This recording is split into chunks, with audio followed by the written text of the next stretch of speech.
அனுதினம் என்னை சூழ்ந்திட கிருபையும் இரக்கமும் அன்பும் கொண்டீரே. ஆயிரம் ஆயிரம் நன்மைகள் அனுதினம் என்னை சூழ்ந்திட கிருபையும் இரக்கமும் அன்பும் கொண்டீரே.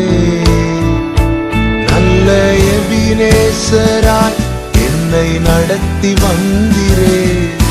நன்றி சொல்ல வார்த்தை இல்லையே. நல்ல எபினேசர்